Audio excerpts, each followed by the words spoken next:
بارشوں کے بعد قبروں کے دھنسنے کے واقعات کثرت سے ہوتے ہیں۔ اب سوال یہ پیدا کیا جا رہا ہوتا ہے کہ جناب قبر دھنس گئی ہے، بیٹھ گئی ہے، مٹی نیچے چلی گئی ہے، ہم کیا کریں؟ ساری مٹی نکالیں، سلیب نکالیں؟ تو یہ اگر اس طرح کرنے لگیں تو یہ قبر کشائی والا معاملہ ہو جائے گا، اور قبر کشائی کرنا جائز نہیں ہے۔ قبر اللہ تعالیٰ کے رازوں میں سے ایک راز ہے۔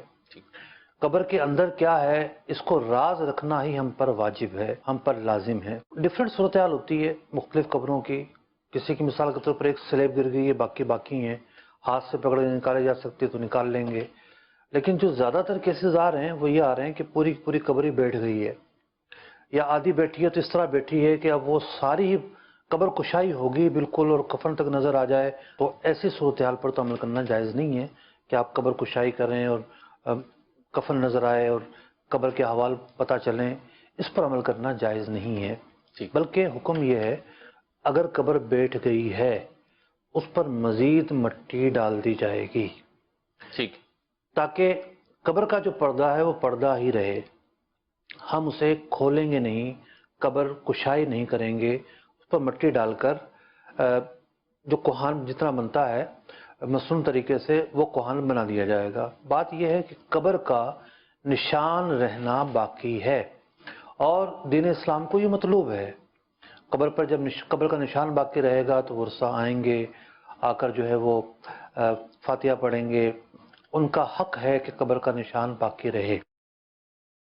اب یہاں نفسیاتی سوالات بہت سارے پیدا ہوتے ہیں، اور پیدا ہونے بھی چاہیے، کہ جی مٹی ڈال رہے ہیں تو یہ تو بوجھ مزید میت پر واقع ہو رہا ہے اور مزید تکلیف واقع ہو رہی ہے۔ یہاں دو مختلف زاویے ہیں جن کو سامنے رکھنا چاہیے۔ ایک تو یہ ہے کہ قبر پر پاؤں رکھنا، قبر پر کھڑا ہونا، یہ حق میت کے خلاف ہے، تعظیم قبر کے خلاف ہے۔ اگر دیکھا جائے تو قبر پر کھڑا ہونے سے اگر سلیبیں بنی ہوئی ہیں، ڈائریکٹ مردے کا تو کوئی تعلق نہیں ہے، بیچ میں سلیب ہوتی ہے۔ یہ جو احکام بیان کیے گئے ہیں اس میں صرف تکلیف کوئی مد نظر نہیں رکھا گیا، بلکہ بہت سارے احکام کے اندر جو میت کا یہ حق ہے اس کو بھی مد نظر رکھا گیا ہے کہ مرنے کے بعد بھی اس کا ایک رائٹ ہے، اس کا ایک حق ہے۔ اب سوال یہ کھڑا ہوتا ہے کہ جی یہ مٹی ڈال دیں گے تو میت کو تکلیف ہوگی، ہمیں شریعت نے اتنا مکلف کیا ہے، ہم اس پر ہی عمل کریں گے۔